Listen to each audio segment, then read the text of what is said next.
Hello everyone, आज हम class 8 का chapter Siachen the place of wild roses का क्वेश्चन आंसर स्टार्ट करेंगे।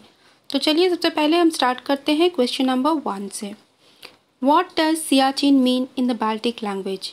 बाल्टिक भाषा में सियाचिन का क्या मतलब होता है?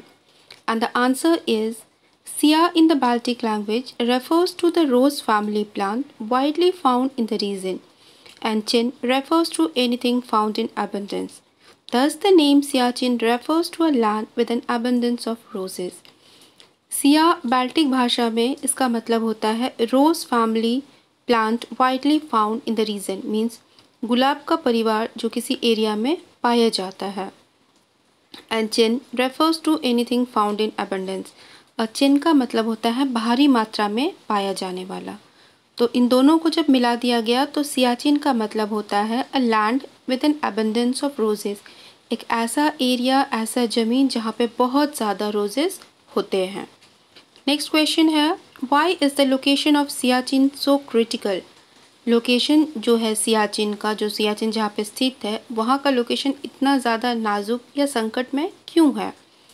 The location of Siachen is so critical because both India and Pakistan claim authority over the entire Siachen region.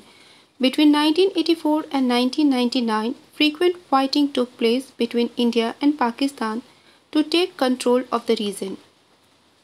जो लोकेशन है सियाचिन का वो इतना ज़्यादा नाजुक है क्योंकि इंडिया और पाकिस्तान दोनों ही अपना दावा करते हैं कि जो सियाचिन रीजन है उसमें अपने अधिकार का दावा करते हैं। बिटवीन 1984 एंड 1984 से लेके 1999 तक फ्रीक्वेंट फाइटिंग, लगातार युद्ध हुआ था इंडिया और पाकिस्तान के बीच में इस एरिया, इस रीजन को कंट्रोल करने के लिए। तो इसलिए ये कंडीशन इतना ज़्यादा नाजुक है।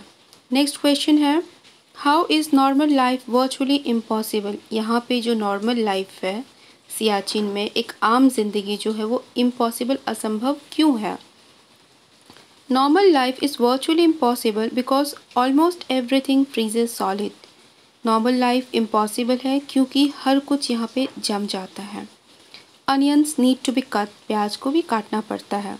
Eggs become like rocks and can not even be broken and most toothpaste except gel can not be squeezed out. Chocolates become as hard as steel. यहाँ पे हर कुछ जम जाता है। एग्स बिकम लाइक रॉक, जो एग्स हैं, अंडे होते हैं, वो पत्थर की तरह कड़े हो जाते हैं और उनको and can not even be broken, और उन्हें तोड़ा भी नहीं जा सकता है। मोस्ट टूथपेस्ट, ज़्यादातर टूथपेस्ट जो होते हैं सिर्फ जेल्स को छोड़ के उन्हें निकाला नहीं जा सकता है। Chocolates become as hard as steel plates, chocolate जो है वो स्टील प्लेट की तरह से एकदम कड़े हो जाते हैं और इसलिए यहाँ पे लाइफ पॉसिबल नहीं है। फोर्थ क्वेश्चन है, why was lance Naik Hanumanthappa Koppad in the news? Lance Naik Hanumanthappa news में क्यों थे? Lance Naik Hanumanthappa Koppad was the victim of massive avalanche on 3 February 2016। Lance Naik Hanumanthappa Koppad जो है वो विक्टिम थे, मीन्स शिकार हो गए थे। किसका?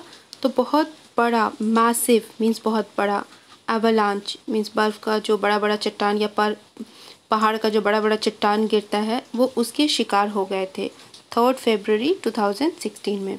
He was found during post disaster avalanche rescue operation by the Indian army. जब पोस्ट डिज़ास्टर मीन्स आपदा के बाद जब रेस्क्यू, जब बचाव कार्य किया गया था तो उस समय भारतीय सैनिक के द्वारा उन्हें निकाला गया था। कहाँ से? 6 days आफ्टर द डिज़ास्टर, 6 दिन के बाद, जब ये आपदा घटा उसके 6 दिन के बाद उन्हें निकाला गया था।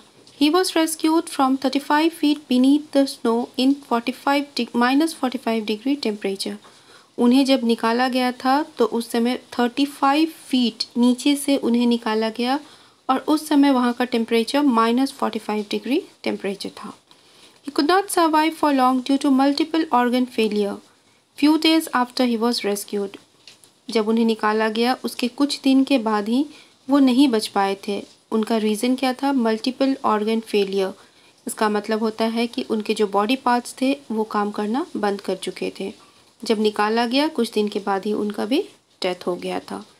Last question, why should we be thankful to the soldiers deputed at Siachen? जो सियाचिन में जो सोल्जर्स हैं, जो वहाँ पे प्रतिनियुक्त किए गए हैं, जो सोल्जर्स वहाँ पे हैं, अपॉइंट किए गए हैं, उनके लिए हमें क्यों थैंकफुल होना चाहिए, क्यों आभार व्यक्त करना चाहिए? The soldiers face many challenges and hardships. जो सोल्जर्स होते हैं, जो सैनिक होते हैं, वो बहुत सारी चुनौतियों को और कठिनाइयों का सामना करते हैं। But despite of this, but इसके बावजूद, they are always ready to serve the nation. वे हमेशा से तैयार रहते हैं अपने देश की सेवा करने के लिए। And make our countryman be safe and secure, और अपने देशवासियों को वह सकुशल और सुरक्षित रखते हैं हमेशा। So we should be thankful to the soldiers deputed at Siachen. इसलिए जो सोल्जर्स सियाचिन में पोस्टेड हैं, उनके लिए हमें थैंकफुल होना चाहिए, आभारी होना चाहिए। तो ये था क्वेश्चन आंसर्स। आई होप आपको समझ में आया होगा। Thank you.